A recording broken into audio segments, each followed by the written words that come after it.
ऐसे में धाम करने का फल आपको नहीं मिलेगा। कोई भी धर्म पूजा पाठ इत्यादि करने का नियम होता है, नियम से कीजिएगा तभी आपको फल मिलेगा, नहीं तो नियम से नहीं कीजिएगा तो फल तो नहीं मिलेगा। आपका मेहनत भी चला जाएगा, धन भी चला जाएगा, ऊपर से दोष लगेगा, पाप लगेगा, आपको सजा भी भोगना पड़ेगा। तो बताइए, आज की जानकारी है धाम करने के बारे में। जानकारी कई सारा है, लेकिन पहले धाम करने के बारे में। आप लोग धाम करने जाते हो, जानते हो धाम करने का नियम क्या है? धाम करने का नियम है, यदि आप धाम करने जा रहे हो तो जिस पैसे से, जिस धन से आप धाम करने जा रहे हो, वो धन आपके मेहनत का कमाया हुआ होना चाहिए। यदि आप धाम करने जा रहे हो जिस धन से, जिस पैसे से, वो आपके मेहनत का कमाया हुआ नहीं है, तो वो धाम करने का पुण्य आपको नहीं मिलेगा। वो जिसका पैसा है उसको मिल जाएगा। और यदि आपने धाम करने जा रहे हो तो धाम करने जाने से पहले जो पैसा यदि आपने किसी से हाथ फेर लिया है, पैंचा लिया है, मतलब सापट लिया है, तो वो धाम करके आने के बाद में वो पैसा आपको लौटाना पड़ेगा, तभी आपको धाम करने का पुण्य मिलेगा। नहीं तो वो पुण्य उसको मिल जाएगा जिसका वो पैसा था।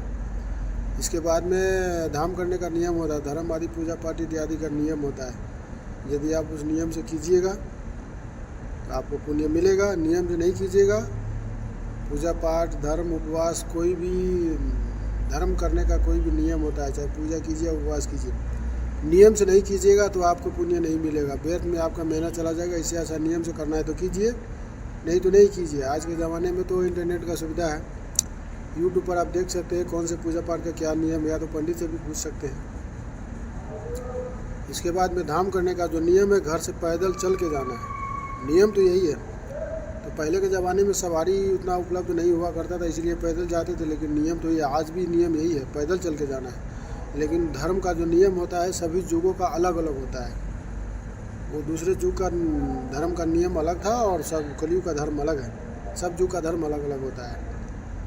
तो कलयुग में तो घर से पैदल चल के जाना संभव नहीं है, तो आप सवारी का यूज कर सकते हो, सवारी का यूज़ कर सकते, लेकिन एक बात का ध्यान रखना है, सिर्फ निर्जीव सवारी का यूज़ करना है, जीवित सवारी का यूज़ नहीं करना है।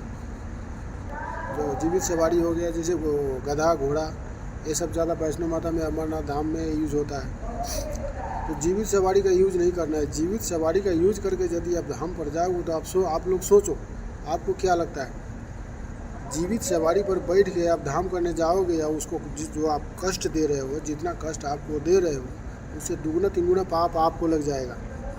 जीवित सवारी कभी भी किसी धाम में यूज़ नहीं कीजिएगा। जीवित सवारी का यूज़ करके यदि आप धाम पर जाइएगा, इससे अच्छा घर में बैठ के भगवान का नाम जप लीजिए, गरीबों और दुखियाओं का मदद कर दीजिए, उससे ज़्यादा पुण्य आपको मिलेगा। जीवित सवारी भूल कर भी किसी धाम में यूज़ नहीं कीजिएगा, नहीं तो बहुत बड़ा पाप लगेगा, नरक भाग्य बनना पड़ेगा। आप जीवित सवारी पर बैठ के धाम करने जाओगे और दूसरों को दुख दे रहे हो, तो आपको क्या लगता है, पुण्य मिलेगा? पुण्य नहीं मिलेगा, पाप लगेगा। तो यदि आप घर से धाम करने जा रहे हो तो सवारी का यूज़ कर रहे हो, तो सिर्फ निर्जीव सवारी का यूज़ करना है। तो सवारी का यूज़ करके जा रहे हो तो जाइए, लेकिन धाम पर पहुंचने से 1 घंटा, आधा घंटा पहले ही वो सवारी छोड़ दीजिए, चप्पल और जूता उतार दीजिए। और धाम में प्रवेश करने से पहले शुद्ध होकर प्रवेश करना पड़ता है। धाम में प्रवेश करने से पहले आपको शुद्ध होकर स्नान करके धाम में प्रवेश करना पड़ेगा। और जिस धाम में जा रहे हो, जिस भगवान के मंदिर में प्रवेश कर रहे हो, उस भगवान का छवि दिमाग में होना चाहिए, अंदर आत्मा में। ये नहीं कि आप धाम करने जा रहे हो, आपके दिल दिमाग में घर परिवार का कोई दूसरे काम का ख्याल है, सोच है, तो फिर ऐसे में आपको धाम करने का पुण्य नहीं मिलेगा। धाम करने जा रहे हो तो धाम करने का लगन होना चाहिए अपने अंदर आत्मा में, उस भगवान का छवि होना चाहिए हमेशा। जिस भगवान का धाम करने जा रहे हो, उस भगवान को आप दिमाग में बैठाए रखिए थोड़ी देर के लिए, जब तक आप धाम कर रहे हो। एक बात और, धाम करके यदि आप लौटते हो तो उस धाम में सर गंजा कराना पड़ता है। सिर्फ पुरुषों के लिए ये बात है, महिलाओं नहीं। महिलाओं को तो कहीं भी सर गंजा कराने का नियम नहीं है। धाम करके यदि आप लौटते हो तो धाम करके लौटने से पहले फिर से धाम के सरोवर में या नदी में स्नान करना पड़ता है।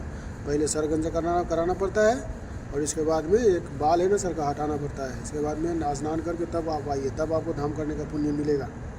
अपने घर परिवार का काम या कोई सोच दिमाग में बैठा हुआ है, तो ऐसे में धाम करने का फल आपको नहीं मिलेगा। कोई भी धर्म पूजा पाठ इत्यादि करने का नियम होता है, नियम से कीजिएगा तभी आपको फल मिलेगा, नहीं तो नियम से नहीं कीजिएगा तो फल तो नहीं मिलेगा। आपका मेहनत भी चला जाएगा, धन भी चला जाएगा, ऊपर से दोष लगेगा, पाप लगेगा, आपको सज़ा भी भोगना पड़ेगा। ये होता है धर्म करने का नियम। बाकी नियम मालूम नहीं है तो मोबाइल में आप यूट्यूब पर देख सकते हैं, किसी पंडित से पूछ सकते हैं। एक बात याद रखना है दोस्तों, यदि आप धाम करने जा रहे हो तो धाम, जिस धन से आप धाम करने जा रहे हो तो वह धन आपका मेहनत का कमाया हुआ होना चाहिए। और यदि किसी से हाथ फेर लेकर जा रहे हो तो बाद में वो हाथ फेर लिया हुआ धन आपको लौटाना पड़ेगा, तभी धाम करने का पुण्य मिलेगा। इसके बाद में सवारी का यूज़ कर रहे हो तो धाम पर पहुंचने से 1 किलोमीटर या आधे किलोमीटर पहले ही सवारी छोड़ दीजिए, चप्पल जूता उतार दीजिए, वहाँ से पैदल जाइए।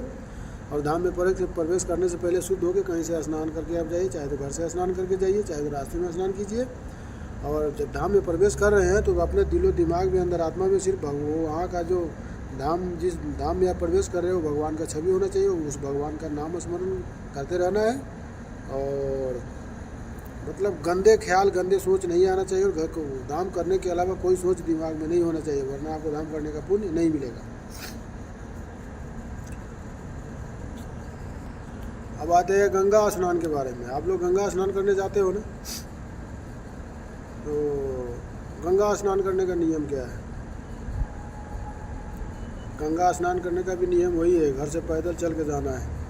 लेकिन हमने कहा ना, आजकल के ज़माने में घर से पैदल चल के जाना किसी धाम में संभव नहीं है। सभी युगों का धर्म अलग अलग था, इस कलयुग का युग भी अलग है। कलयुग में तो बहुत सहज है धर्म करना, पुण्य करना, भगवान का भजन आदि करना। बहुत दूसरे युगों में तो बहुत कठिन होता था। इस युग में सहज है, आसान है भजन करना, लेकिन फिर भी लोग नहीं करते हैं, ज़्यादातर धर्म ही करते हैं। तो घर से पैदल चल के जाना नियम है, गंगा स्नान करने जा रहे हो तब भी। लेकिन अभी के ज़माने में पैदल चल के जाना किसी धाम में या गंगा स्नान करने जाना संभव नहीं है। तो फिर आप सवारी का यूज़ कीजिए, लेकिन एक बात याद रखिए, निर्जीव सवारी का यूज़ करना है। जीवित सवारी को कभी किसी धाम में कहीं पर यूज़ नहीं कीजिए। आप जीवित सवारी को यूज़ करके जाइएगा तो आपको धाम करने का पुण्य नहीं मिलेगा, ऊपर से इतना दोष लगेगा कि आपको पाप लगेगा। ये वैष्णो माता में, अमरनाथ धाम में जो लोग जाते हैं, घोड़े गधे का यूज़ करके जाते हैं, रास्ते में कई घोड़ा मर जाता है, घोड़ा बहुत परेशान, उसको परेशानी झेलनी पड़ती है। तो आपको क्या लगता है, दूसरे जीव को कष्ट दे के यदि आप धाम करने जाइएगा तो आपको धाम करने का पुण्य मिलेगा? पुण्य नहीं मिलेगा, पाप लगेगा। दूसरों को दुख देने का पाप इतना लगेगा, धाम करने का पुण्य भी नहीं मिलेगा, आपको दोष लगेगा। ऐसा धाम भूल कर भी कभी नहीं कीजिए। इससे अच्छा है घर पर ही बैठ के भगवान का नाम जप लीजिए, दुखियों का मदद कर दीजिए, उससे ज़्यादा पुण्य आपको मिलेगा। तो आइए अब आते हैं मेन टॉपिक पर। तो घर से पैदल चल के जाना है, गंगा स्नान का नियम है, या कोई भी धाम का। लेकिन अभी के ज़माने में संभव नहीं है, तो आप निर्जीव सवारी का यूज़ करके जाइए। जो सवारी जीवित नहीं है, मतलब जो पेट्रोल, जो टेक्नोलॉजी वाला जो सवारी है, उस सवारी को यूज़ करके आप जाइए। इसके बाद में गंगा घाट पर पहुंचने से 1 किलोमीटर या आधे किलोमीटर पहले ही आप सवारी को छोड़ दीजिए, चप्पल जूते वहीं उतार दीजिए। और गंगा स्नान करने जाना है तो पवित्र होकर जाना है, शुद्ध होकर जाना है। अशुद्ध देह लेकर गंगा नदी में कभी प्रवेश नहीं करना है, वरना आपको गंगा स्नान का पुण्य नहीं मिलेगा। गंगा घाट पर जाने से पहले सवारी छोड़ दीजिए, 1 किलोमीटर आधे किलोमीटर पहले सवारी छोड़ दीजिए, चप्पल जूता उतार दीजिए, वहाँ से पैदल जाइए बिना चप्पल जूता के। और गंगा घाट पर पहुँचने से पहले कहीं पर आपको स्नान करना पड़ेगा, या तो घर से स्नान करके जाइए या तो रास्ते में कहीं पर स्नान कर लीजिए। शुद्ध होकर गंगा नदी में प्रवेश करना है। फिर गंगा घाट पर जाइए, अपने आप को शुद्ध करके कहीं से स्नान करके कपड़े उतार दीजिए। और गंगा नदी में प्रवेश करने से पहले एक बात की याद रखिएगा, कमर के नीचे दो वस्त्र होना चाहिए। यदि आप वो जो मार्केट में अंडरवियर बिकता है, जो बदन में चिपका होता है, चलानी अंडरवियर, वो अंडरवियर लगाते तो ऊपर से एक गमछा भी लगाना पड़ेगा। सिर्फ एक अंडरवियर लगा के गंगा नदी में प्रवेश नहीं कर सकते, वरना आपको गंगा स्नान का पुण्य नहीं मिलेगा, ऊपर से दोष लगेगा। और यदि वो हमारे गांव देहात में जो कपड़े का अंदर पेट सिल के पहनता है, वो अंडरवियर लगाते हो तो आप अंडरवियर लगा के सिर्फ जा सकते हो, चलेगा। लेकिन मार्केट वाला अंडरवियर लगा के जाते हो तो ऊपर से एक गमछा भी लगाना पड़ेगा, केवल एक अंडरवियर लगा के नहीं जा सकते हो। इसके बाद में आप गंगा नदी में स्नान कीजिए, डुबकी लगाइए। फिर मैल नहीं छोड़ाना है, साबुन शैम्पू का यूज़ नहीं करना है, नहीं तो पाप लगेगा, कोई फल नहीं मिलेगा। तो जितना बार डुबकी लगाइए, आप अपने मरे हुए पितृ को स्मरण कीजिए, दादा परदादा जो आपके धरती छोड़कर परलोक सिधार गए हैं, उनको जितनी बार डुबकी लगाते उनको स्मरण कीजिए। और जो आपका इष्ट है, जिस भगवान को आप भजते हैं, जिनका पूजा करते हैं, उस भगवान को स्मरण कीजिए। और भगवान सूर्य नारायण का स्मरण करते रहिए, जितनी बार डुबकी लगाइए अपने पितृ का स्मरण करते रहिए, भगवान का स्मरण करते रहिए, अपने इष्ट का स्मरण करते रहिए, भगवान सूर्य नारायण का स्मरण करते रहिए, फिर डुबकी लगाते रहिए। और गंगा नदी में जितनी भी डुबकी लगाइए 5 बार 10 बार, और स्नान करने के बाद में गंगा नदी से बाहर निकल जाइए, गंगा मैया का स्मरण करते रहिए जितनी बार आप डुबकी लगाते हैं। आपका इष्ट मतलब आप जिस भगवान का पूजा करते हैं वो आपका इष्ट। आप अपने गुरु का भी स्मरण करते रहिए जितनी बार डुबकी लगाते हैं। फिर गंगा नदी से बाहर निकलिए, फिर गंगा में कोई कपड़ा नहीं धोना है, जो अपने बदन से कपड़ा निकाल रहे हो वो कपड़ा भी नहीं धोना है, वो कपड़ा का पानी ऐसे ही गार के झोला में डाल लीजिए, वहाँ से चले आइए गंगा नदी में। वो कपड़ा बदन से निकाला हुआ कपड़ा या कोई कपड़ा नहीं धोना है, नहीं तो आपका गंगा स्नान का कोई पुण्य नहीं मिलेगा। और आजकल के ज़माने में तो ऐसे पाखंडी लोग हैं जो गंगा के किनार पे टॉयलेट भी करते हैं और उसमें अपना पिछवाड़ा भी धोते हैं, बहुत गलत है। ऐसे आदमी को तो नरक में भी जगह नहीं मिलेगा। ये गंगा मैया का अपमान है, ऐसा करना नहीं है, गलत है। तो हमने बताया दोस्तों, ये जो नियम है इस नियम से कीजिएगा तो आपको फल मिलेगा, नहीं तो पैसा भी खर्च हो जाएगा और मेहनत भी चला जाएगा, आपको कोई पुण्य नहीं मिलेगा। कोई भी धर्म आदि पूजा पाठ इत्यादि करते हो तो नियम से कीजिए, वरना नहीं कीजिए, छोड़ दीजिए, ऐसे ही रहिए, कोई बात नहीं है। घर पर बैठ के भगवान का नाम जपते रहिए, इसमें भी आपको कुछ पुण्य मिल ही जाएगा, ठीक है।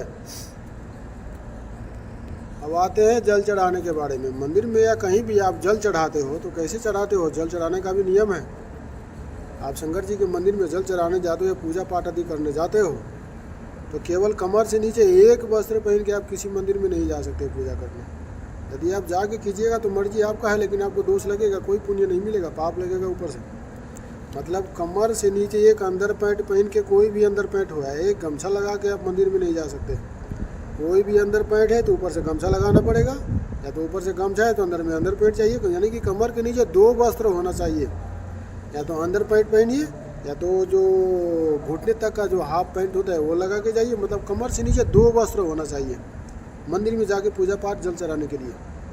कमर से नीचे 2 कपड़े लगा के या तो अंदर वियर लगाइए, ऊपर से धोती लगाइए या कोई बड़ा पैंट लगाइए, फिर मंदिर में जाकर जल चढ़ाइए या पूजा कीजिए।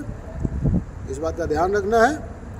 फिर इसके बाद में मंदिर में यदि आप जल चढ़ाने जाते हो शंकर जी के मंदिर में, तो ये बात ध्यान रखना है, शंकर जी के लिंग पर यदि आप जल चढ़ाते हो तो आपका चढ़ाया हुआ जल का छींटा आपके पैर से नहीं टकराना चाहिए। यदि आपका चढ़ाया हुआ जल का छींटा आपके पैर को छू गया तो आपके जल चढ़ाने का पुण्य नहीं मिलेगा। इसमें भगवान शिव शंकर का अपमान होता है, इसका दोष आपको लगेगा, पाप लगेगा, कोई फल नहीं मिलेगा। शंकर जी के मंदिर में यदि आप जल चढ़ाने जाते हो तो कैसे चढ़ाइएगा, शिवलिंग पर जल जो आप उसका छींटा उड़ के आपके पैर को नहीं लगेगा। मतलब जल आराम से इतना स्लो शिवलिंग पर ढाड़िए, उस पर गिराइए, इतना स्लो गिराइए कि इतना आराम से स्लो उस शिवलिंग पर जल चढ़ाइए कि वो जल उड़कर आपके पैर को ना छुए। इस बात का ध्यान रखना है। शंकर जी के मंदिर में या कहीं भी आप जल चढ़ाते हो तो जल का छींटा आपके पैर को स्पर्श नहीं करना चाहिए, नहीं तो उस देवता का अपमान होता है जिसका आप जल चढ़ाते हो, आपको जल चढ़ाने का पुण्य भी नहीं मिलेगा। ये बात हो गया। एक बात और, शंकर जी के मंदिर में यदि आप जल चढ़ाने जाते हो तो हम अपने गाँव के मंदिर में खड़ा होकर देखता हूँ, जैसे तैसे लोग जल चढ़ा के चले जाते हैं, उनको मतलब नहीं होता है उन्होंने नियम से चढ़ाया कि नहीं चढ़ाया, उसको पुण्य मिलेगा कि नहीं मिलेगा, ऐसे कोई मतलब नहीं होता उन लोगों को। यदि आप जल चढ़ाने जाते हो तो और कुछ नहीं कर सकते तो कम से कम एक पात्र का जल एक ही स्थान पर चढ़ाइए। एक पात्र में जल ले जाकर सारे स्थान पर चढ़ाइएगा तो इसमें उन देवी देवता का अपमान होता है, आपको इसका कोई पुण्य नहीं मिलेगा, दोष लगेगा। शिवलिंग पर जल चढ़ाते हो तो एक बार ले जाकर शिवलिंग पर चढ़ाइए, फिर दूसरी जगह आपको चढ़ाना है पार्वती जी पर या गणेश जी पर या नंदी महाराज पर, तो दूसरी तीसरी बार जितनी बार आप जितने स्थान पर आप जल चढ़ाते हो उतनी बार उसी पात्र को धोकर दूसरी तीसरी चौथी बार ले आकर जल चढ़ाइए। एक पात्र का जल सभी स्थान पर नहीं चढ़ाइए, ये गलत है, ऐसे में आपको कोई पुण्य नहीं मिलेगा। और जो शंकर जी के लिंग पर यदि आप जल चढ़ाते हो तो शंकर जी के लिंग के नीचे और धरती से ऊपर बीच में जो चबूतरा बना होता है, तो यदि आप शंकर जी के लिंग पर जल ढारते हो और लिंग नीचे जाके चबूतरा को छू के जहाँ से बाहर निकलता है, पहले जल शंकर जी के लिंग पर चढ़ाने से पहले उस जहाँ से जल बाहर निकलता है पहले उस दोनों किनार में डालिए जहाँ से जल बाहर निकलता है। तो जल बाहर निकलने वाला ऐसे बनाया होता है, पहले उस दोनों साइड में डालिए, फिर बीच में डालिए, फिर जल का एक बार शंकर जी के लिंग पर परिक्रमा करिए ढारते ढारते, फिर शंकर जी के लिंग पर जल डालिए। ये है शंकर जी के लिंग पर जल चढ़ाने का नियम। तो ये तो हो गया शिवलिंग शंकर जी के मंदिर में जल जाके जल चढ़ाने का नियम। अब घर में यदि सूर्य नारायण का जल दे रहे हो तो इसका क्या नियम है? इसमें भी यदि आप स्नान करके सूर्य नारायण का जल दे रहे हो तो कमर में केवल एक अंडरवियर लगा के आप जल नहीं चढ़ा सकते हो। आप मान लीजिए घर में या अपने घर के बाहर में एक अंडरवियर लगा के नहा रहे हो तो जल चढ़ाने टाइम में आपको अंडरवियर के ऊपर एक गमछा लगाना पड़ेगा। वो गमछा भी आप को धोया हुआ होना चाहिए, बिना धोया हुआ गमछा नहीं होना चाहिए, शुद्ध होना चाहिए। धोया हुआ वस्त्र ऊपर से एक गमछा लगाकर आपको सूर्य भगवान को जल देना पड़ेगा। यदि आपका गमछा धोया नहीं है तो उसको जल में एक बार धो लीजिए और ऊपर से लपेट लीजिए अंडरवियर के ऊपर। कोई भी पूजा पाठ इत्यादि एक कमर के नीचे एक कपड़ा लगा के आप नहीं कर सकते, नहीं तो आपको दोष लगेगा। ठीक है, तो ऐसे करके आप सूर्य नारायण का जल चढ़ाइए। और कैसे चढ़ाइएगा जो जल आपके पैर को नहीं छुएगा, ये बात भी सोचना है। सीधा सूर्य नारायण को जल दीजिएगा और जल सीधा ज़मीन से टकराएगा तो आपके पैर को छुएगा ही। तो इससे अच्छा है वहाँ पे एक बाल्टी का यूज़ कीजिए। एक बाल्टी ले आके रखिए, सूर्य नारायण को जल चढ़ाइए और वो जल आपके बाल्टी में गिरना चाहिए, जो बाल्टी आपने नीचे रखा है। और सूर्य नारायण को जल चढ़ाइए तो सूर्य नारायण का छवि अंदर आत्मा में होना चाहिए, उनका नाम भी स्मरण करना पड़ेगा। आप जिस तरह स्मरण कीजिए, भगवान का सूर्य नारायण का मंत्र बोलिए, ओम सूर्य देवाय नमः, जय हो भगवान सूर्य नारायण के। चाहे जिस तरह आप बोलने में सक्षम है उस तरह आप मन में सिर्फ सूर्य और भगवान का नहीं, जो भी पूजा पाठ स्नान, जो भी पूजा पाठ भगवान का ध्यान आप करते हैं, भगवान को भोग लगाते हैं, तो उस भगवान का छवि अंदर आत्मा में होना चाहिए और उसका नाम भी स्मरण करना पड़ेगा, तभी आपको पूजा पाठ का फल मिलेगा। कोई भी पूजा पाठ का यही नियम है। तो सूर्य नारायण का जल देते रहिए, उनका जो छवि है अंदर आत्मा में होना चाहिए, उनका नाम भी स्मरण करते रहिए और जल आपके बाल्टी में गिरना चाहिए। और जल चढ़ाने के बाद में वो जो बाल्टी में आपका जल गिरा है उस जल को ऐसी जगह पे फेंकिए जहाँ 24 घंटा उस जल पर किसी का पैर न लगे। और नहीं तो फेंकने से अच्छा है उसमें और थोड़ा सा जल भरिए और अपने सर पर डाल लीजिए, ताकि जल चढ़ाया हुआ अब आपका जल चढ़ाया भी हो गया और भगवान का आशीर्वाद भी मिल जाएगा। सबसे अच्छा ये तरीका है। अच्छा मित्रों, आप दान देने के बारे में, यदि आप दान देते हो किसी को, तो इसमें भी ध्यान रखना है। यदि आप धर्म से जुड़े हो, अच्छे कर्म करने का प्रयास रखते हो, अच्छे कर्म करने का इरादा रखते हो, भगवान का भक्ति करते हो, तो कोई भी व्यक्ति यदि आपसे कुछ मांग लिया तो आपके पास जितना है उतना ही में कुछ न कुछ दे के उसका सहायता करना पड़ेगा। यह है दान देने का नियम। यदि आप भगवान का भजन करने का इरादा रखते हो, कोई व्यक्ति आपसे यदि कुछ मांगता है, आप उसका कुछ न कुछ दे के भी सहायता नहीं करते हो, तो आपको वो जो आपका भगवान है ना, वो आपसे नाराज़ हो जाएगा। आप अपने भगवान को कभी खुश नहीं कर सकोगे, सच्चे भक्त नहीं बन पाओगे। यदि आपके पास है तो कुछ न कुछ दे के उसका सहायता कीजिए। यदि नहीं है तो क्षमा मांग लीजिए, भाई हमारे पास है ही नहीं तो कहाँ से दे सकता हूँ, नहीं है तब तो कोई बात ही नहीं है। इसके बाद में यदि आप किसी को कुछ दान दे रहे हो तो दान देने से पहले जिसको दान दे रहे हो उसके बारे में आपको थोड़ा परखना पड़ेगा, उसको सोचना पड़ेगा। जिसे आप दान दे रहे हो वो आपके दान को ले जाकर कैसे यूज़ करेगा।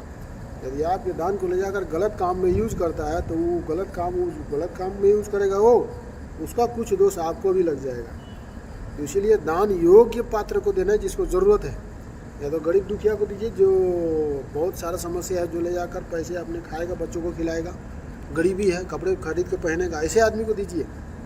और यदि साधु महात्मा को देते हो तो जो ले जाकर खुद यूज करेगा उसको दीजिए। यदि आपका दान ले जाकर यदि वो दुकान में बिक्रे कर देता है तो आपका दान का आपका किया हुआ दान को कोई फल आपको नहीं मिलेगा। यदि वो आपका दान ले जाकर गलत काम में यूज़ करता है तो उसका दोष आपको भी लगेगा। दान उसको दीजिए जो खुद जाकर यूज करे अपने काम में। ऐसे नहीं कि कैसे भी व्यक्ति को आपने दान दे दिया और गलत काम में यूज़ करेगा, अय्यासी में यूज़ करेगा और आपको ऊपर से उसका दोष आपको भी थोड़ा बहुत लगेगा। तो दान योग्य पात्र को देना है जिसको ज़रूरत हो, जो अपने काम में यूज़ करे, जो उस दान से ले जाकर अपना दुख दूर करे। ऐसे योग्य पात्र को यदि आप दान दीजिएगा, ज़रूरतमंद को दीजिएगा, तो आपको दान देने का फल मिलेगा। यदि अयोग्य पात्र को, अयोग्य व्यक्ति को दान दीजिएगा जो ले जाकर गलत काम में यूज़ करेगा, तो दान करने का कोई पुण्य आपको नहीं मिलेगा, ऊपर से दोष लगेगा। एक बात याद रखना है। और यदि आप भगवान का भजन करने का इरादा रखते हो तो यदि कभी आपसे कोई कुछ मांगे तो उसको मतलब उसको मना नहीं करना है, आपके पास जितना है उतना ही में उसका कुछ ना कुछ दे के सहायता कीजिए। नहीं है तो भैया क्षमा मांग लीजिए, हमारे पास नहीं है, हम आपको नहीं दे सकता हूँ। यदि नहीं है तब तो कोई बात ही नहीं है, ठीक है। अच्छा भैया, अब आते हैं काशी से गंगा जल क्यों नहीं लाना चाहिए। हम लोग धाम करने जाते हैं तो सभी धाम से गंगा जल लाते हैं, काशी से गंगा जल कभी भूल कर भी नहीं लाना चाहिए। इसका कारण है, काशी से गंगा जल क्यों नहीं लाते, इसका कारण है, काशी धाम है ना, मुक्ति का धाम है। काशी में जितने भी जीव का मृत्यु होता है, चाहे वह मनुष्य हो या कोई भी जीव हो, जितने भी जीव का काशी के धरती पर मृत्यु होता है उसको सीधा मुक्ति मिल जाता है, वो सीधा भगवान के धाम में पहुंच जाता है। तो आप धाम करने जाते हो, कोई भी जीव यदि काशी में जन्म लिया है तो पता नहीं अपने किस जन्मों के अच्छे कर्म के प्रभाव से जन्म लिया है, वो वहाँ मरेगा तो उसको मुक्ति मिल जाएगा। और जल में भी जो छोटे छोटे जीवाणु होते हैं जो हम लोग देख नहीं सकते इन आँखों से है, तो काशी के गंगा नदी में आप स्नान करते हो और आप किसी पात्र में भरकर जल भर के आप अपने घर में ले आते हो।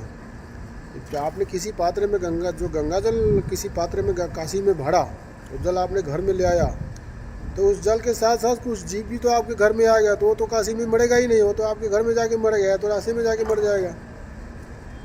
फिर तो काशी में मरा नहीं, फिर तो उसकी मुक्ति के मार्ग में आप बाधा बन गए। तो उसको आप मुक्ति के मार्ग में आप बाधा बने, इसका दोष आपको लगेगा। इसीलिए काशी से कभी भी भूल के गंगा जल नहीं लाना चाहिए। आजकल के ज़माने में जो बनारस शहर जिसको बोलते हैं वही काशी है। तो आप काशी धाम के अलावा जितने भी धाम है सभी धाम से गंगा जल लाइए, काशी से कभी भी भूल के गंगा जल नहीं लाइए, नहीं तो आपको पाप लगेगा। हमने बताया ना, जल में भी छोटे छोटे जीवाणु होते हैं, और वो किस अपने पुण्य के एक प्रभाव के कारण वो काशी में जन्म लिया है, वो मरेगा तो मुक्ति मिलेगा। और पात्र में भर के आप अपने घर में ले आए, वो आपके घर में मरेगा, उसको मुक्ति मिला नहीं, उसके मुक्ति के मार्ग में आप बाधा बन गए, तो उसको मुक्ति के मार्ग में बाधा बनने का दोष आपको लगेगा। तो भूल कर भी और दूसरे किसी भी धाम से गंगा जल लाइए, काशी से गंगा जल भूल के कभी नहीं लाइए, ये बहुत गलत है। आप किसी संत महात्मा से, कथावाचक से पूछिएगा, उनको पता होगा तो आपको ज़रूर बताएगा ये बात, या तो यूट्यूब में भी सर्च करके देखिएगा, यूट्यूब में भी ये जानकारी आपको मिल जाएगा। अच्छा दोस्तों, अब बताइए, यदि आप भगवान का भजन करते हो तो भगवान से क्या मांगना चाहिए। एक बात याद रखो दोस्तों, जो भगवान का सच्चे भक्त होते हैं ना, भगवान का भजन करके भगवान से कभी सांसारिक सुख नहीं मांगता है या स्वर्ग नहीं मांगता है। स्वर्ग भगवान से तो कभी मांगना ही नहीं चाहिए, बहुत गलत बात है।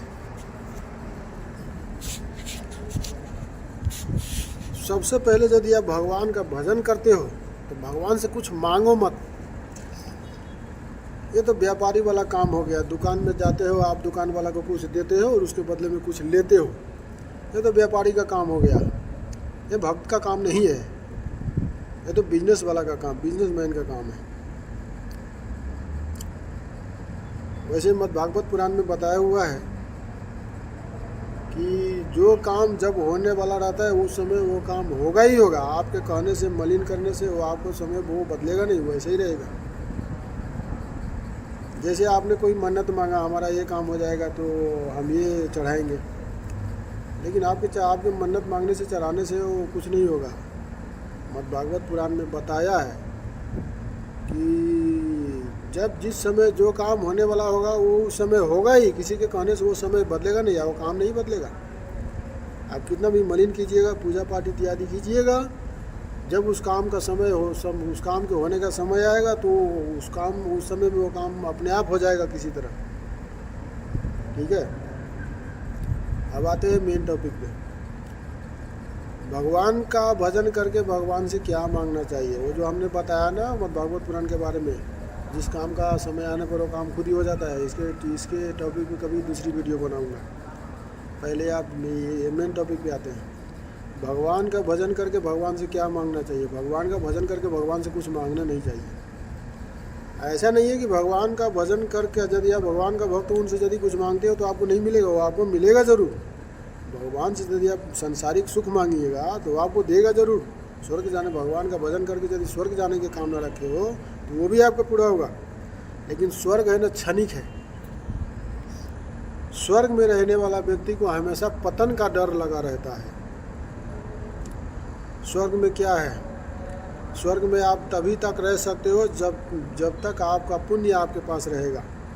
स्वर्ग में रह के कोई अच्छा कर्म आप नहीं कर सकते हो। स्वर्ग में यदि आप अच्छा कर्म कीजिएगा भी तो आपको वहाँ का कोई फल नहीं मिलेगा, क्योंकि मृत्युलोक के अलावा जितने लोग हैं वो सभी भोग योनि हैं। केवल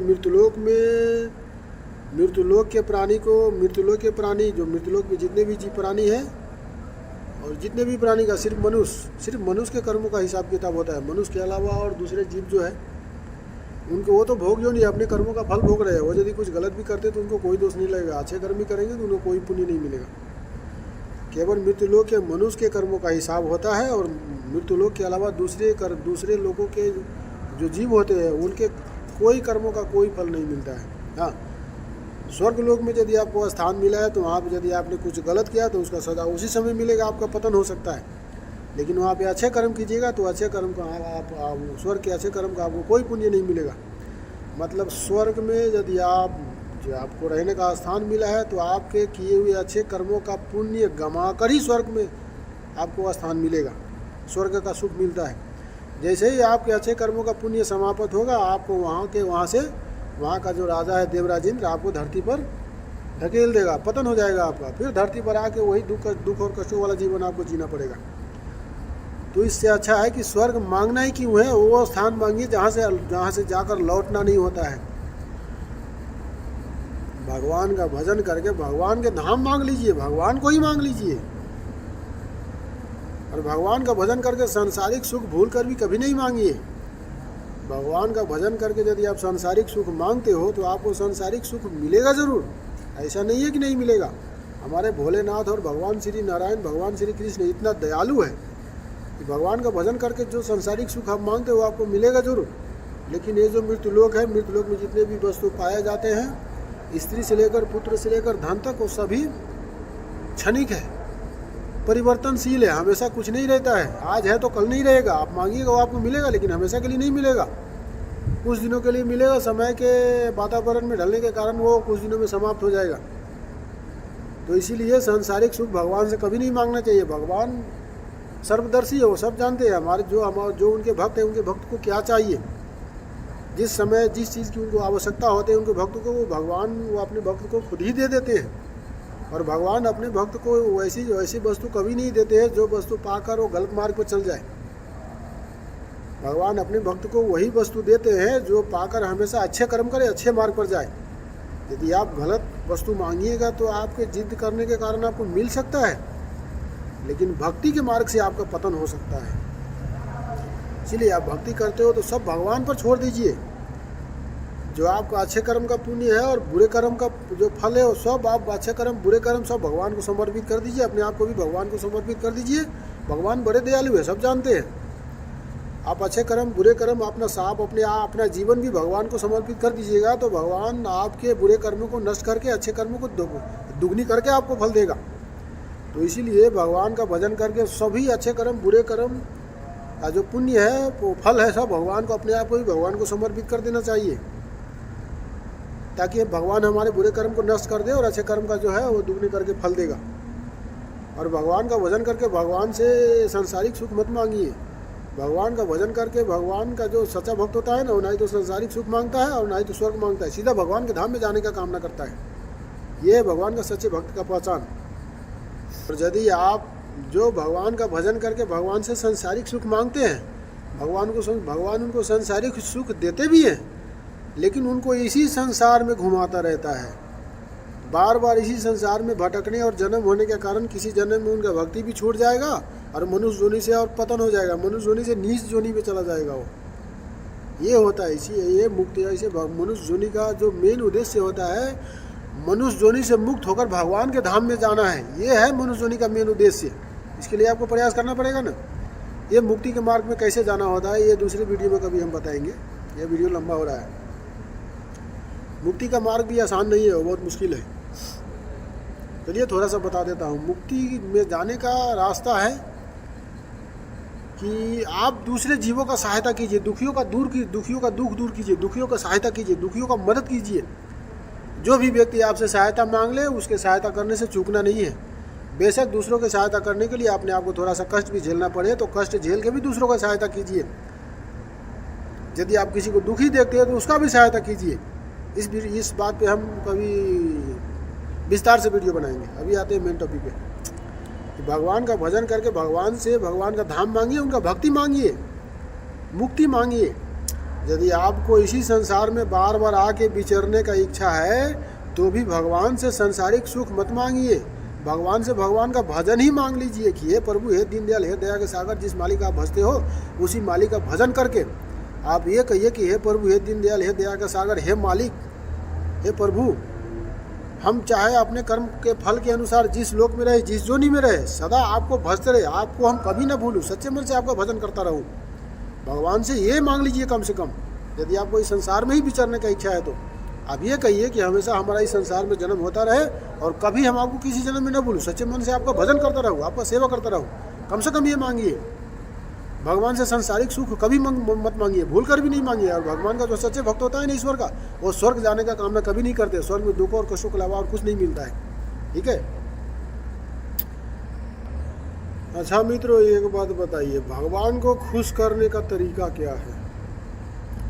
आपको ये लगता है किसी मंदिर में जाके आप अच्छे अच्छे पकवान भगवान को अर्पित कीजिएगा, चढ़ाइएगा तो भगवान आपसे प्रसन्न हो जाएगा? तो यह आपका गलत फहमी है। इसका भाव सच्चा हो तो सिर्फ खाली हाथ एक तुलसी का पत्ता हाथ में लेके जाके भगवान के मंदिर के सामने खड़ा होगा, यदि हाथ जोड़ लेगा खाली हाथ से, जिसका इरादा सच्चा हो, भाव सच्चा हो, अंतरात्मा में सच्चाई हो, तो उसी से भगवान खुश हो जाते हैं। जो छली कपटी बेईमानी अधर्मी है, वो यदि खोआ पकवान स्वादिष्ट व्यंजन लेके भी जाएगा तो भगवान उसके व्यंजन स्वीकार नहीं करेंगे। भगवान कृष्ण गीता उपदेश में कहे हुए हैं, भगवान मेवा मिष्ठान भोग उपभोग आदि के भूखे नहीं है, वो अपने भक्त के सच्चे भाव के भूखे हैं। यदि आप मंदिर में जाके मेवा मिष्ठान खोआ पकवान आदि स्वादिष्ट व्यंजन आप चढ़ाते हो, आपका इरादा सच्चा नहीं है, दूसरे को बिगाड़ने का हमेशा प्रयास करते हो, अच्छे कर्म नहीं करते हो, दुष्कर्म करते हो, लोगों को परेशान करते हो, मतलब अच्छा आपके दिलो दिमाग में इंसानियत नहीं है, गंदगी भरी है, बेईमानी भरी है। तो ऐसे व्यक्ति यदि हिमालय पहाड़ पर जाके जिंदगी भर तपस्या करेगा तो भी भगवान को खुश नहीं कर सकेगा।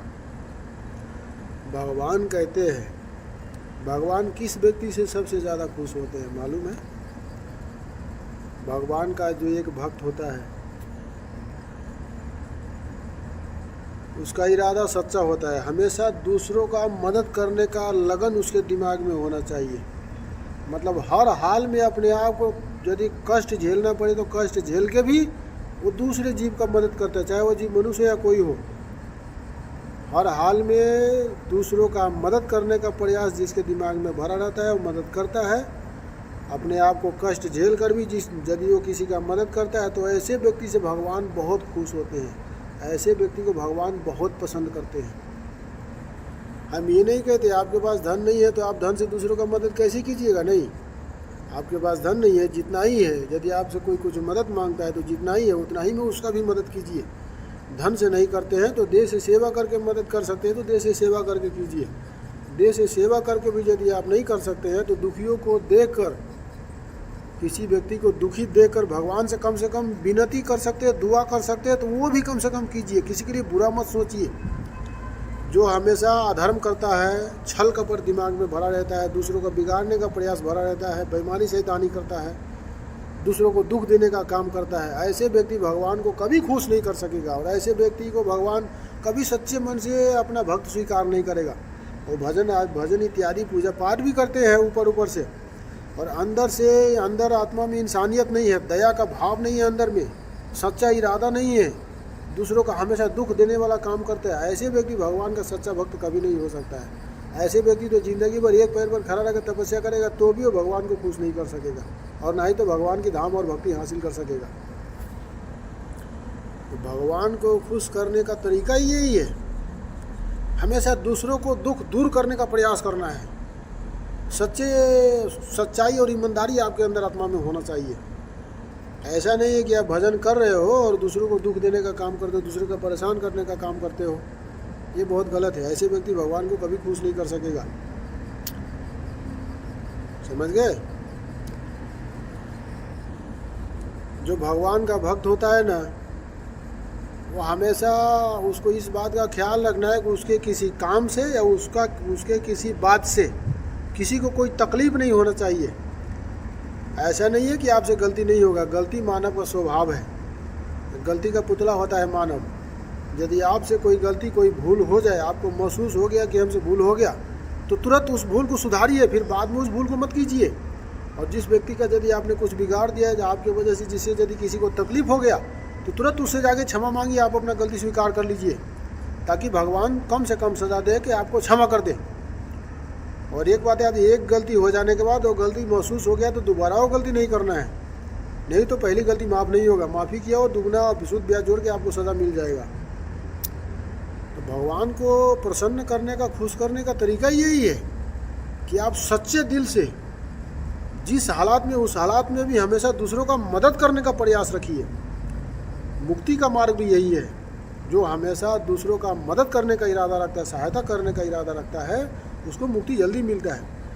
लेकिन आजकल के ज़माने में जो लोग घर गृहस्थ में प्रवेश करके विवाह, शादी विवाह करके बाल बच्चे पैदा कर लिए हैं, तो वो अपना काम धंधा छोड़ के हमेशा दूसरों का सहायता नहीं कर सकता है, उसको अपना काम धंधा भी देखना है ना। तो आप जितना ही सकेंगे, जितना क्षमता है उतना ही में कुछ ना कुछ समय निकाल के दूसरों का हमेशा सहायता करने का प्रयास कीजिए। और यदि आप अपने काम धंधा में लगे हुए हैं तो यदि आपसे कभी कोई कुछ मदद मांग ले तो उनका सहायता ज़रूर कीजिए। आप जितना कर सकेंगे उतना ही कीजिए, नहीं सहायता यदि आपसे हो सकेगा तो क्षमा मांग लीजिए। अच्छा दोस्तों, एक बात और, भगवान के भजन करने के बारे में जो हमने बताया, तो ऐसा नहीं है कि आपने शादी विवाह कर लिया और आपका माँ बाप जिंदा है और सारे घर द्वार बाल बच्चे को छोड़कर जाके मठ में रह के भजन करने लगा, नहीं। आप यदि ऐसे कीजिएगा तो आपको भजन का कोई फल नहीं मिलेगा। आप अपने बाल शादी ब्याह, जिस कर्तव्य को, जिस घर परिवार में आपका जन्म हुआ, जिस घर परिवार का जिम्मेवारी आपके ऊपर है, शादी विवाह करके बाल बच्चे पैदा किए, तो सारे कर्तव्य को यदि आप छोड़ के, अधूरे छोड़ के यदि आप मठ मंदिर में रह के, मठ मंदिर की बात तो छोड़ दीजिए, हिमालय पहाड़ पर जाकर एक पैर पे खड़ा होकर तपस्या भी यदि कीजिएगा तो भी आप भगवान को खुश नहीं कर सकिएगा। मृत्यु के बाद यदि आप भगवान के धाम में पहुँचिएगा तो वो भगवान भी आपको धुतकार देगा, कहेगा मूर्ख, जो कर्म करने के लिए हमने तुमको भेजा वो कर्म तो तुमने किया ही नहीं, वो छोड़कर दूसरे कर्म किया, इसका फल आप तुमको बाद में मिलेगा, पहले वो कर्म करके आओ, फिर उसी जोनी में आपको भेज देंगे। और जिस कर्म को आपने अधूरा छोड़ दिया उस कर्तव्य को पूरा करके आना पड़ेगा, फिर आपको भजन इत्यादि का फल मिलेगा। तो वैसे भी तो मनुष्य का जो धर्म होता है ना, सभी मनुष्य का धर्म एक जैसा एक नहीं होता है, सभी मनुष्य का धर्म अलग अलग होता है। जो मनुष्य जिस घर परिवार में जन्म लिया, जिस घर परिवार का जिम्मेवारी उसके ऊपर है, पहले उस कर्तव्य को उसको पूरा करना है, उसके लिए पहले वही धर्म है।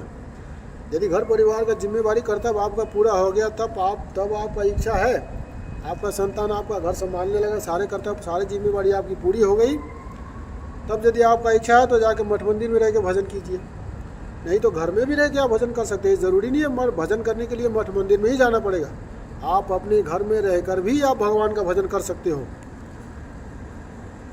कभी भी आजकल के ज़माने में या कभी भी आप घर में रहकर भी आप सारे घर परिवार से अलग रह सकते हो। यदि आप घर गृहस्थ का सारे कर्तव्य आपका पूरा हो गए हैं तो घर में ही रहिए, यदि सक्षम है तो मठ मंदिर में जाके भजन कीजिए, यदि सक्षम नहीं हो मठ मंदिर में जाने के लिए तो आप घर में भी रह के भगवान का भजन कर सकते हो।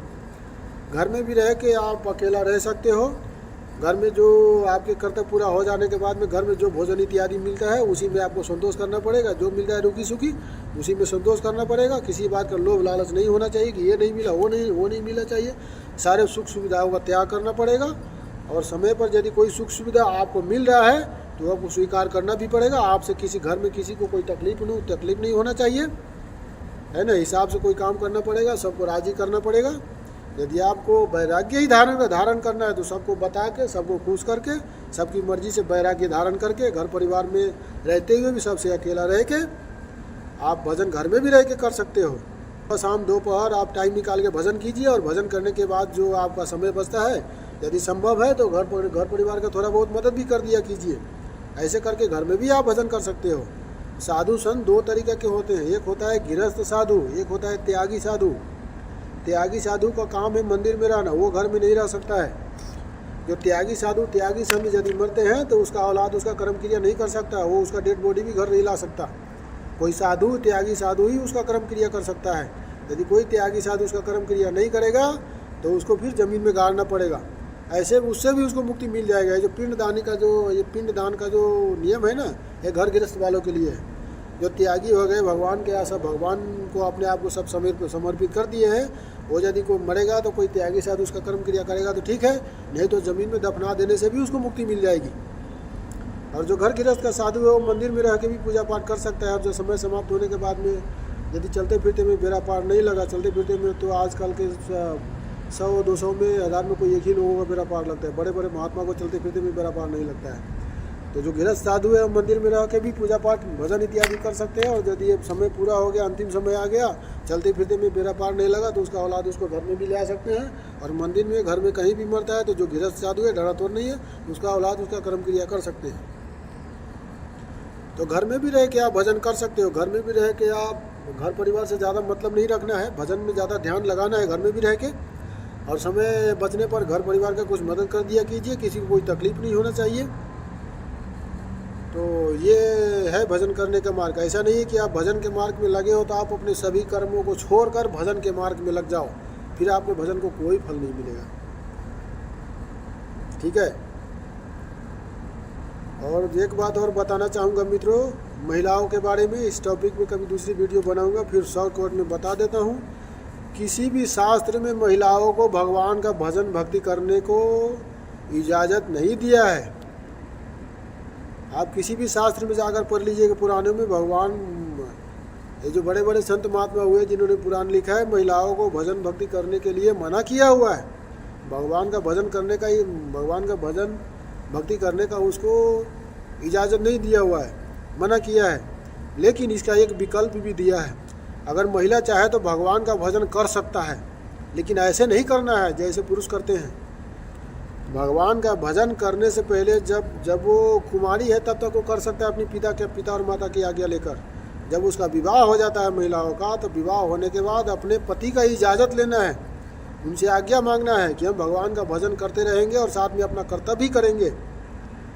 यदि उसका पति इजाज़त देता है भगवान का भजन करने के लिए, पूजा पाठ करने के लिए, तब वो भजन कर सकता है, उसके भजन का फल उसको मिलेगा। लेकिन ऐसा नहीं है कि सब कर्तव्य को छोड़ के भगवान के भजन में ही लग जाना, नहीं। भगवान का भजन करते हुए उसके अपने जीवन का जो कर्तव्य है वो कर्तव्य साथ साथ लेके उसको चलना पड़ेगा, तभी उसको भगवान का भजन करने का फल उसको मिलेगा।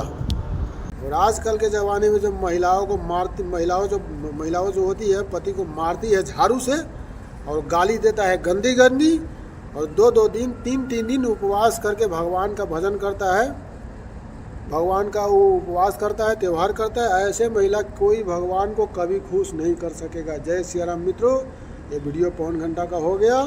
आप हमारी वीडियो को अगर यूट्यूब पर देख रहे हैं तो लाइक कीजिए, सब्सक्राइब कीजिए, बेल आइकन की घंटी को दबा लीजिए ताकि हमारी वीडियो जल्द से जल्द आपके पास पहुंच सके। और यदि फेसबुक पर देख रहे हैं तो हमारे फेसबुक प्रोफाइल में यूट्यूब चैनल का लिंक दिया हुआ है, वहां से जाके यूट्यूब चैनल पर देखिए। जय सिया राम मित्रों, बाय बाय। आपके बाल बच्चे सब खुश रहें।